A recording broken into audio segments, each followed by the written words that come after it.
Bienvenidos a Estudio con Podcasts, listos para otra inversión profunda. ¿Listos? Hoy vamos a explorar el título preliminar de la Constitución española.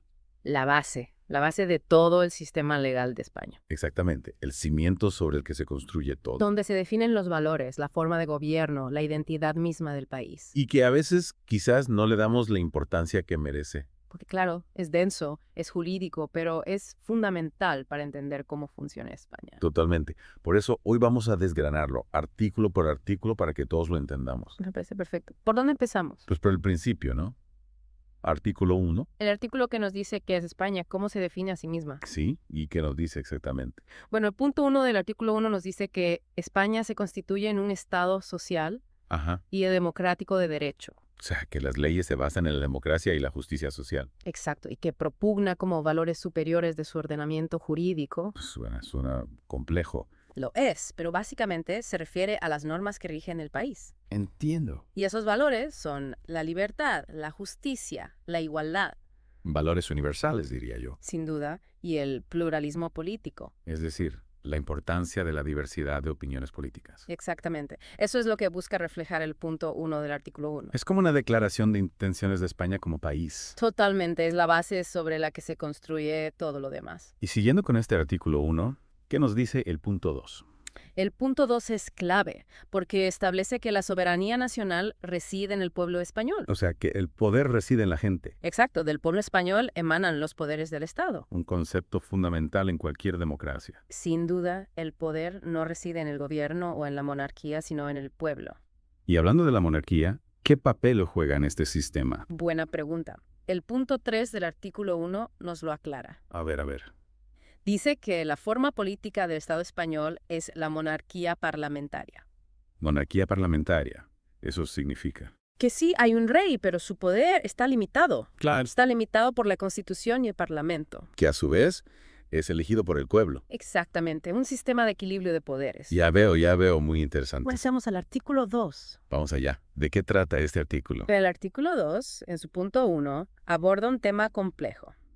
A ver, cuéntame. Habla de la unidad de España, un tema que siempre ha generado debate. Entiendo, un tema sensible. Sí, el artículo afirma que la Constitución se fundamenta en la indisoluble unidad de la nación española. Indisoluble unidad. Sí, patria común e indivisible de todos los españoles, dice Bueno, textualmente. pero España es un país diverso, con diferentes regiones e identidades. Y el artículo lo reconoce, de hecho en la segunda parte. Así. Sí, dice que reconoce y garantiza el derecho a la autonomía de las nacionalidades y regiones que le integran. O sea, que se reconoce la diversidad dentro de la unidad. Exacto, y también la solidaridad entre todas ellas. Es como intentar encontrar un equilibrio, ¿no? Totalmente, un equilibrio entre la unidad del Estado y la autonomía de las regiones. Un tema fascinante, sin duda, y complejo también. Mucho, pero la Constitución intenta dar respuesta a esa complejidad. Y hablando de complejidad, ¿qué hay del tema del idioma? Ahí entra en juego el artículo 3, que se centra en las lenguas de España. Un tema que siempre genera interés. Sin duda, el punto 1 del artículo 3 establece que el castellano es la lengua española oficial del Estado. Claro, la lengua común de todos los españoles. Exacto, y todos los españoles tienen el deber de conocerla y el derecho a usarla. Eso tiene sentido. Pero, ¿qué pasa con las otras lenguas que se hablan en España? El punto 2 del artículo 3 las protege. ¿En serio? Sí, dice que las demás lenguas españolas serán también oficiales en sus respectivas comunidades autónomas. O sea, que el catalán, el gallego, el euskera. Exactamente, son oficiales en sus respectivas regiones. Me parece una solución muy inteligente. Reconoce la diversidad lingüística. Y protege la riqueza cultural del país. Totalmente de acuerdo. Y hablando de símbolos, ¿qué nos dice la Constitución sobre la bandera española? Eso lo encontramos en el artículo 4, que describe la bandera de España. A ver, recuérdame cómo es. 3 franjas horizontales, roja, amarilla y roja, siendo la amarilla de doble anchura que cada una de las rojas. Sí, ahora la visualizo. Un símbolo que representa a todos los españoles. Y que además, según el punto 2 del artículo 4. Los estatutos de las comunidades autónomas podrán reconocer banderas y enseñas propias. Claro, que se usarán junto a la bandera de España. Exacto, en sus edificios públicos y en sus actos oficiales. De nuevo, esa idea de unidad en la diversidad. Presente en muchos aspectos de la Constitución. Y bueno, no podemos olvidarnos de la capital. ¿Qué dice la Constitución al respecto? El artículo 5 es breve y conciso Establece que la capital del estado es la Villa de Madrid. Sin rodeos, directo al grano. Así es, no deja lugar a dudas.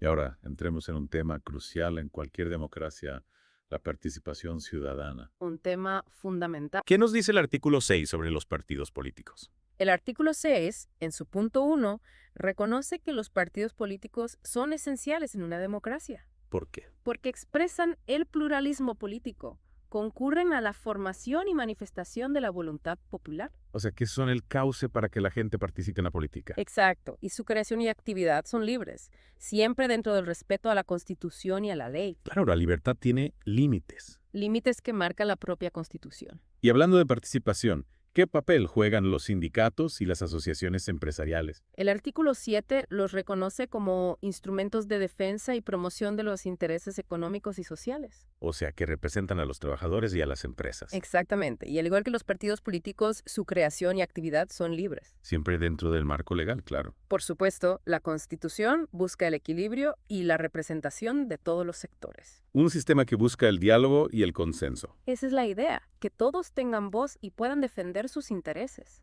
Y para garantizar la seguridad y el orden, ¿no es así? ¿Qué nos dice el artículo 8? El artículo 8, en su punto 1, declara que las Fuerzas Armadas tienen como misión garantizar la soberanía e independencia de España. Proteger al país de amenazas externas. Exacto, y también defender su integridad territorial y el ordenamiento constitucional. O sea que su función principal es proteger a España y a su sistema de gobierno. Sí, son un pilar fundamental para la estabilidad del Estado. Y finalmente, llegamos al artículo 9, que si no me equivoco. Nos recuerda que todos estamos sujetos a la Constitución y al ordenamiento jurídico. Nadie está por encima de la ley, ¿verdad? Exactamente, ni siquiera el gobierno. Un principio básico en un Estado de derecho. Y además, el punto 2 del artículo 9 destaca el papel de los poderes públicos. ¿Qué papel?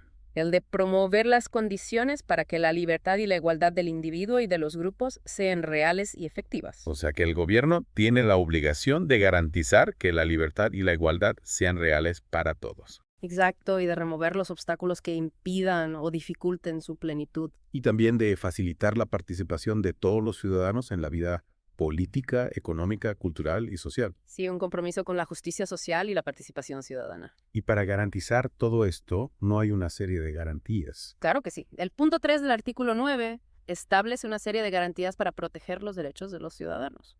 ¿Cómo cuáles? Pues, por ejemplo, la legalidad, la jerarquía normativa, la publicidad de las normas. O sea que las leyes deben ser claras, públicas y accesibles para todos. Exacto. Y también se garantiza la irretroactividad de las disposiciones sancionadoras no favorables o restrictivas de derechos individuales. Un trabalenguas, pero importante, ¿no? Sí, básicamente significa que no se te puede castigar por algo que no era delito en el momento en que lo hiciste. Tiene sentido. ¿Y qué más? También se garantiza la seguridad jurídica, la responsabilidad y la interdicción de la arbitrariedad de los poderes públicos. O sea que los ciudadanos tienen recursos para defenderse ante cualquier abuso de poder. Exactamente. La Constitución busca proteger los derechos de los ciudadanos frente a la arbitrariedad del Estado.